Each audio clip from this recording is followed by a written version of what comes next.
Your favorite athlete closes in for a victorious win. The crowd holds its breath, and at the crucial moment, she misses the shot.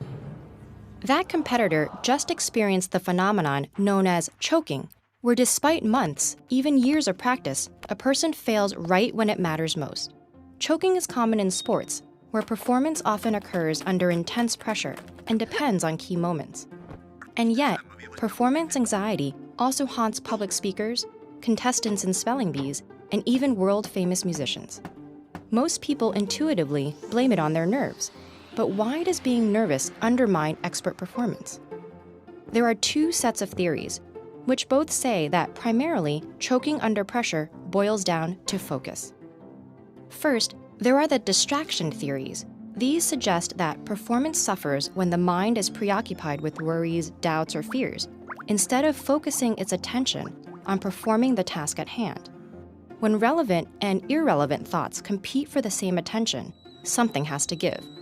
The brain can only process so much information at once. Tasks that challenge working memory, the mental scratch pad we use to temporarily store phone numbers and grocery lists, are especially vulnerable to pressure. In a 2004 study, a group of university students were asked to perform math problems, some easy, others more complex and memory-intensive. Half the students completed both problem types with nothing at stake, while the others completed them when calm and under pressure. While everyone did well on the easy problems, those who were stressed performed worse on the more difficult memory-intensive tasks. Explicit monitoring theories make up the second group of explanations for choking under pressure. They're concerned with how pressure can cause people to overanalyze the task at hand.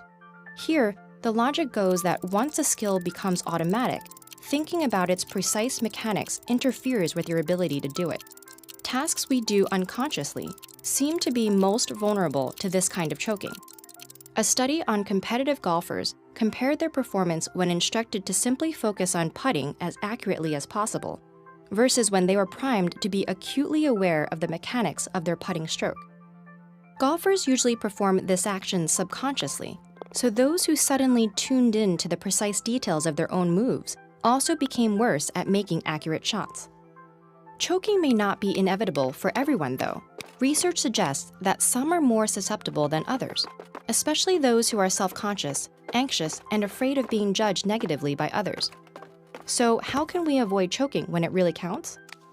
First, it helps to practice under stressful conditions. In a study on expert dart players, researchers found that those who hadn't practiced under stress performed worse when anxious, compared to those who had become accustomed to pressure. Secondly, many performers extol the virtues of a pre-performance routine, whether it's taking a few deep breaths, repeating a cue word, or doing a rhythmic sequence of movements. Studies on golfing, bowling, and water polo find that short rituals can lead to more consistent and accurate performance under pressure. And thirdly, researchers have shown that having an external focus on the ultimate goal works better than an internal focus, where someone is tuned into the mechanics of what they're doing. A study of experienced golfers revealed that those who hit chip shots while focused on the flight of the ball performed significantly better than those who focused on the motion of their arms. So perhaps we can modify that age-old saying, practice under pressure, with focus, and with that glorious end goal in sight, makes perfect.